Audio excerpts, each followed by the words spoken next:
दोस्तों, स्वागत है आप सभी का। तो जो हमारा प्राचीन भारत के इतिहास का की जो सीरीज चल रही थी, क्वेश्चंस की सीरीज, उसका आज पार्ट 6 है। इसमें भी 30 क्वेश्चंस इंक्लूडेड हैं और सारे के सारे क्वेश्चन बहुत ही ज़्यादा इंपॉर्टेंट हैं, क्योंकि ये जितने भी क्वेश्चंस मैंने लिया है वो सारे रिपीटेड क्वेश्चन हैं और एसएससी ने बार बार इन क्वेश्चंस को रिपीट किया है और बहुत सारे एग्जाम्स में पूछा भी है। तो इसलिए सारे क्वेश्चन बहुत ज़्यादा इंपॉर्टेंट हो जाते हैं, इन्हें आप ज़रूर देख लें। आइए स्टार्ट करते हैं और आज के क्वेश्चंस को देखते हैं। तो जो हमारा फर्स्ट क्वेश्चन है वो है, गुप्त शासकों ने डैश नामक एक कर लगाया जो हल कर था और इसे प्रत्येक उस खेतिहर से लिया जाता था जो एक हल रखता था। तो कौन सा ऐसा कर है जो कि गुप्त शासकों द्वारा लगाया जाता था उन लोगों पर जो कि हल रखते थे, उनके जो हल होते थे उन पे कर लगाया जाता था, तो उस हल को क्या कहा जाता था? तो इसका सही आंसर क्या हो जाएगा? हलिया कर या हलीवा कर। जो ये कर था ये हल पर लगाया जाता था, ये राजा की इच्छा के अनुसार लोगों पर लगाया जाता था कि कितना लगाना होगा, ये राजा की इच्छा पर निर्भर करता था। आइए अगला क्वेश्चन देखते हैं। हमारा अगला क्वेश्चन है, तीर्थयात्रियों के राजकुमार के रूप में प्रतिष्ठित वेनसांग जो था, वेनसांग ने सम्राट के शासनकाल के दौरान भारत का दौरा किया। ये क्वेश्चन का मतलब क्या है कि किस शासक के दौरान इसने भारत की यात्रा की थी? वेनसांग कहाँ का था? ये ध्यान रखिए, एक चीनी बौद्ध भिक्षु थे वेनसांग, जो कि किसके शासनकाल में भारत आए थे? तो इसका आंसर क्या हो जाएगा? हर्षवर्धन। जो वेनसांग थे ये एक बौद्ध भिक्षु थे, विद्वान थे, यात्री थे और अनुवादक भी थे। ये राजा हर्षवर्धन के शासनकाल में भारत आए थे। आइए अगला क्वेश्चन देखते हैं। अगला क्वेश्चन है हमारा, राजा हर्षवर्धन ने अपने भाई की मृत्यु के बाद थानेश्वर और कन्नौज के सिंहासन पर प्रभुत्व स्थापित किया।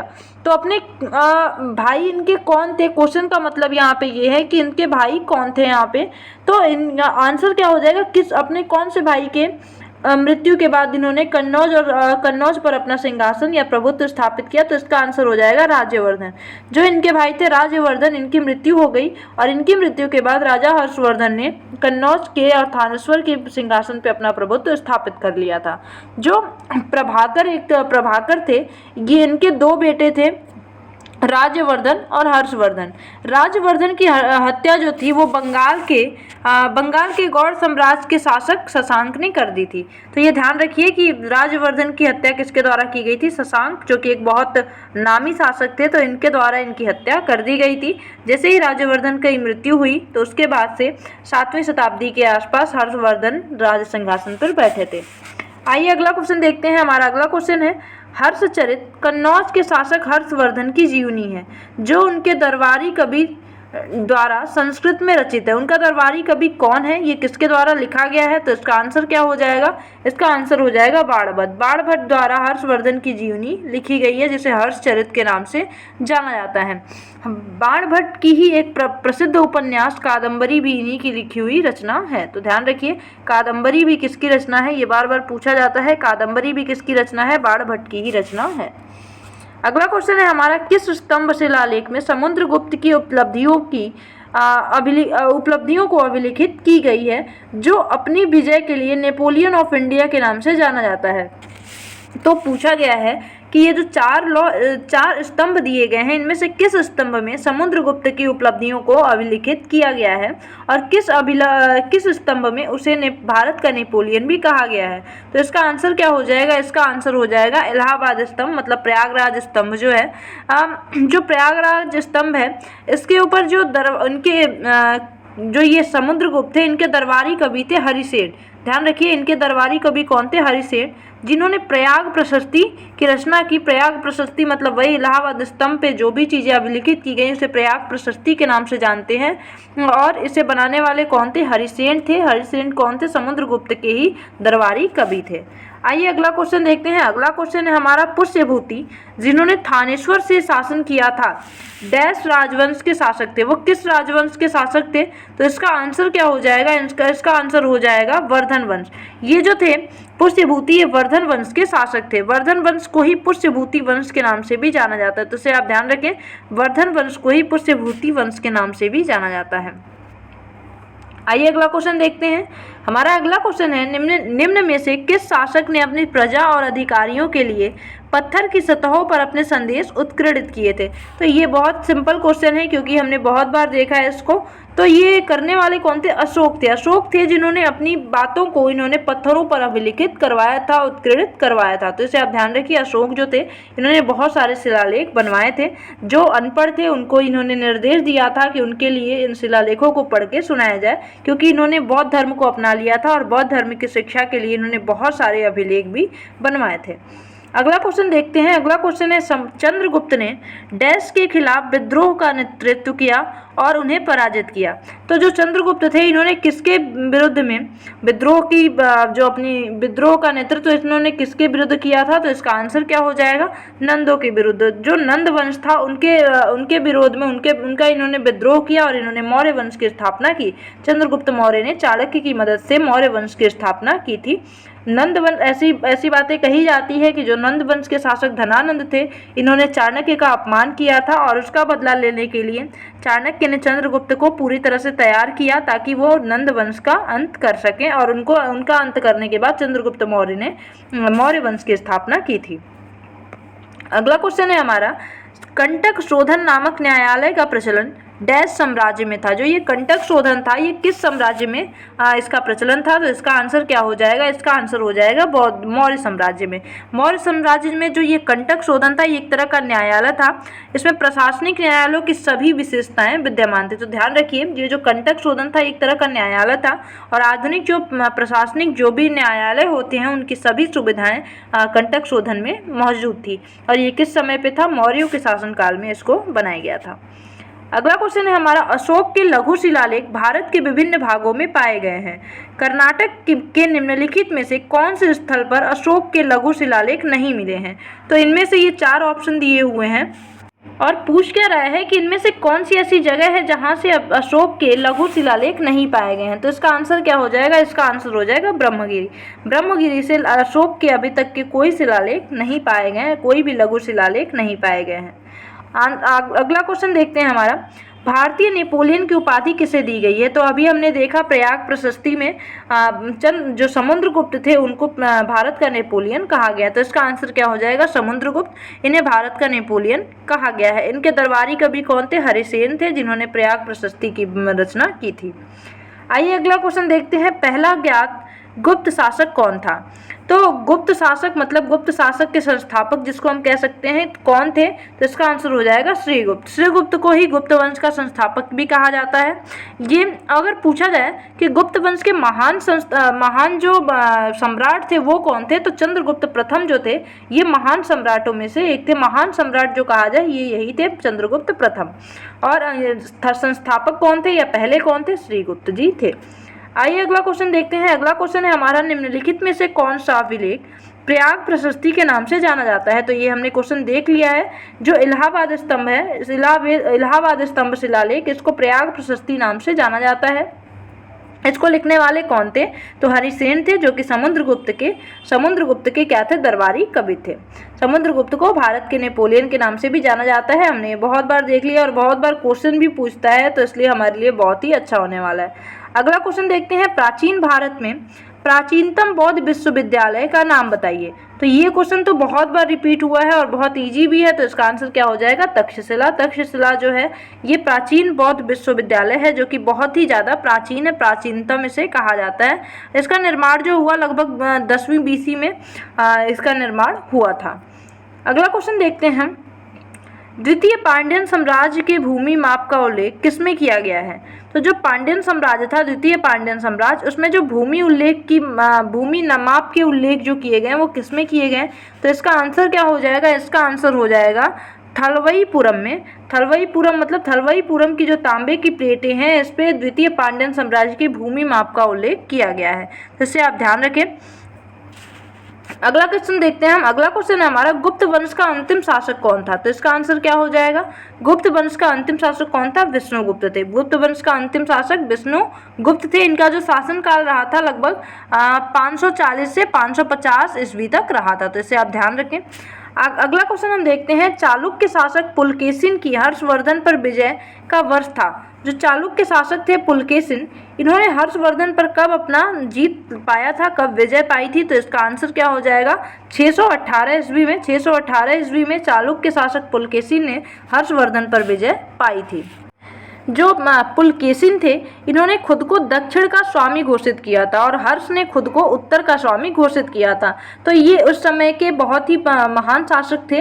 तो इनके बीच एक युद्ध हुआ जो कि जिसमें कि पुलकेशिन की जीत हुई, और ये युद्ध कब हुआ? 618 ईस्वी में हुआ था। आइए अगला क्वेश्चन देखते हैं, महाराजाधिराज की उपाधि लेने वाला प्रथम गुप्त शासक कौन था? तो इसमें से कौन थे जिनको महाराजाधिराज की उपाधि ली थी? तो इसका आंसर क्या हो जाएगा? इसका आंसर हो जाएगा चंद्रगुप्त प्रथम। चंद्रगुप्त जो प्रथम थे, ये 320 एडी में गद्दी पर बैठे थे और इन्होंने अपने आप को महाराजाधिराज की उपाधि से नवाजित किया था। इनका जो विवाह था वो लक्ष्मी राजकुमारी कुमारी देवी से हुआ था। और ये एक बहुत ही इम्पोर्टेंट है कि ध्यान रखिए, जो इनकी पत्नी थी कुमारी देवी, जो कि लिच्छवी की राजकुमारी थी, सबसे पहली भारतीय रानी थी जिनका चित्र सिक्कों पर छापा गया था। तो ये ध्यान रखिए, अगर पूछा जाए कभी कि पहली भारतीय रानी कौन थी जिनका सिक्कों पर जिनको चित्र छापा गया था, तो ध्यान रखिए चंद्रगुप्त प्रथम की जो पत्नी थी कुमारी देवी लिच्छवी राजकुमारी, उनका सबसे पहले चित्र सिक्कों पर छापा गया था। अगला क्वेश्चन है हमारा, कलिंग नरेश खारवेल का संबंध निम्नलिखित में से किस राजवंश से था? तो इसका आंसर क्या हो जाएगा? इसका आंसर हो जाएगा महामेघ वाहन वंश। महामेघ वाहन वंश से कलिंग नरेश खारवेल का संबंध था। बाद में इन्होंने चेदी वंश की भी स्थापना की थी। इसके शासक के बारे में हाथी गुम्फा अभिलेख में उल्लेखित किया गया है। हाथी गुम्फा जो अभिलेख है वो किससे संबंधित है? खारवेल से संबंधित है। पहले तो ये महामेघ वाहन वंश के राजा थे, बाद में इन्होंने चेदी वंश की भी स्थापना की थी। इनके बारे में जो उल्लेख मिलता है इनके शासन के बारे में, वो कहाँ मिलता है? हाथी गुम्फा अभिलेख में मिलता है। तो इसे आप ध्यान रखिए, हाथी गुम्फा अभिलेख किससे संबंधित है? तो ये हाथी गुम्फा अभिलेख राजा खारवेल से संबंधित है। अगला क्वेश्चन देखते हैं हमारा, पूर्व गुप्त काल में निम्न में से कौन सी वस्तु निर्यात की सामग्री नहीं थी? तो इसका आंसर क्या हो जाएगा? इसका आंसर हो जाएगा टिन।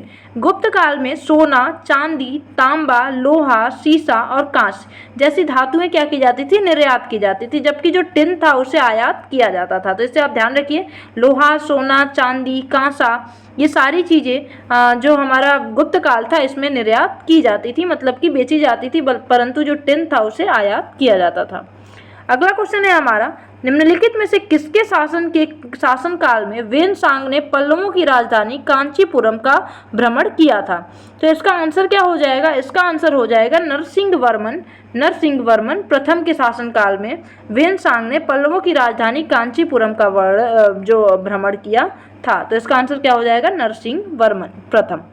अगला क्वेश्चन देखते हैं हम, निम्न में से उस राज्य का नाम बताइए जो चंद्रगुप्त प्रथम को लिच्छवियों से दहेज में मिला था। तो इसका आंसर क्या हो जाएगा? इसका आंसर हो जाएगा पाटलिपुत्र। तो लिच्छवियों से दहेज में चंद्रगुप्त प्रथम को कौन सी जगह मिली थी? पाटलिपुत्र मिली थी, जिसे कि आज क्या कहा जाता है? आज पटना के नाम से जाना जाता है। लिच्छवी राजकुमारी से इनका विवाह हुआ था चंद्रगुप्त प्रथम का, जिनका नाम कुमारी देवी था। और अभी हमने पिछले क्वेश्चन में भी देखा, जो हमारा क्वेश्चन रहा था उसमें हमने देखा कि जो कुमारी देवी थी चंद्रगुप्त प्रथम की पत्नी, उनका सबसे पहले वो पहली रानी थी जिनका चित्र सिक्कों पर छापा गया था। तो इसे भी आप ध्यान रखें। अगला क्वेश्चन है हमारा कि गुप्त काल के दौरान सोने के सिक्कों को निम्न नाम से जाना जाता था। तो इसमें से सोने के सिक्कों को किस नाम से जाना जाता था? तो इसका आंसर क्या हो जाएगा? दिनार के नाम से जाना जाता था। तो इसका आंसर क्या हो जाएगा? दिनार के नाम से गुप्त काल में सोने के सिक्कों को जाना जाता था। इस समय सोने के इतने सिक्के बनाए गए थे कि लोगों ने उस समय कहा कि सोने की बारिश हुई है। तो इसे भी ध्यान रखिए कि गुप्त काल में बहुत अधिक सोने के सिक्के छापे गए थे और उसे दिनार के नाम से जाना जाता था। अगला क्वेश्चन हम देखते हैं, निम्नलिखित में से किसने 618 सी में हर्षवर्धन को हराया था? तो ये हमने क्वेश्चन देखा है। हर्षवर्धन को हराने वाले कौन थे? पुलकेशिन थे। पुलकेशिन द्वितीय ने हर्षवर्धन को 618 सेंचुरी में हराया था। आइए अगला क्वेश्चन देखते हैं, गुप्त वंश के अंतिम स्वीकृत सम्राट कौन थे? तो गुप्त वंश के अंतिम स्वीकृत सम्राट भी हम देख चुके हैं। विष्णुगुप्त कौन थे? अंतिम स्वीकृत सम्राट थे। और प्रथम कौन थे? श्रीगुप्त थे। महान शासक पूछा जाए तो चंद्रगुप्त प्रथम थे। आइए अगला क्वेश्चन देखते हैं। चीनी यात्री फाहियान किस गुप्त शासक के शासनकाल में भारत का दौरा किए थे? तो ये बहुत इजी क्वेश्चन है। इसका आंसर क्या हो जाएगा? इसका आंसर हो जाएगा चंद्रगुप्त द्वितीय। चंद्रगुप्त द्वितीय के शासनकाल में जो फाहियान थे चीनी यात्री, ये भारत आए थे। भारत कब आए थे? चंद्रगुप्त द्वितीय के शासनकाल में आए थे। आइए अगला क्वेश्चन देखते हैं। अगला क्वेश्चन है हमारा, इलाहाबाद स्तंभ शिलालेख किसने बनवाया था? तो इलाहाबाद शिलालेख स्तंभ, जिसे प्रयाग प्रशस्ति के नाम से जानते हैं, हरिसेन के द्वारा बनाया गया था। ये किसके दरबारी कवि थे? तो समुद्रगुप्त के ये दरबारी कवि थे। अगला क्वेश्चन है हमारा, कवि कालिदास किसके राज कवि थे? तो ये क्वेश्चन बहुत बार पूछा गया और मोस्ट इंपॉर्टेंट क्वेश्चन है। तो ये किसके शासनकाल में थे या किसके राज कवि थे? तो इसका आंसर क्या हो जाएगा? चंद्रगुप्त विक्रमादित्य। इसी समय पे आर्यभट्ट भी थे। आर्यभट्ट भी इन्हीं के शासनकाल में थे। तो इसे ध्यान रखिए, कालिदास किसके शासनकाल में थे या किसके राज कवि थे? तो चंद्रगुप्त विक्रमादित्य के राज कवि थे। अगला क्वेश्चन देखते हैं हमारा कि राजा हर्ष ने अपनी राजधानी डैश से स्थानांतरित की थी। तो ध्यान रखिए, जो राजा हर्षवर्धन थे, इन्होंने अपनी राजधानी थानेसर से कन्नौज को स्थानांतरित की थी। तो थानेसर से कन्नौज को। तो इसका सही आंसर क्या हो जाएगा? थानेसर से कन्नौज। हमारा लास्ट क्वेश्चन है, आर्यभट्ट और कालिदास किस गुप्त शासक के दरबार में थे? तो हमने अभी देख लिया। इसका आंसर क्या हो जाएगा? चंद्रगुप्त द्वितीय। चंद्रगुप्त विक्रमादित्य के नाम से भी इन्हें जाना जाता है। आर्यभट्ट कौन थे? आर्यभट्ट एक प्रसिद्ध खगोल शास्त्री थे और कालिदास एक प्रमुख कवि थे। आर्यभट्ट ने आर्यभट्टियम की रचना की थी, जिसे आर्य सिद्धांत भी कहा जाता है। आर्यभट्टियम और आर्य सिद्धांत की रचना करने वाले कौन थे? आर्यभट्ट थे। तो इसे आप ध्यान रखिए, आर्यभट्ट एक प्रसिद्ध खगोल शास्त्री थे और जो कालिदास थे एक प्रसिद्ध कवि थे। तो उम्मीद करती हूँ ये सारे क्वेश्चंस आपको बहुत ज़्यादा आपके लिए हेल्पफुल होने वाले हैं। और वीडियो अच्छी लगी तो प्लीज़ लाइक ज़रूर करें और कमेंट सेक्शन में मुझे ज़रूर बताएं कि आपको ये वीडियो कैसी लगी। Thank you so much.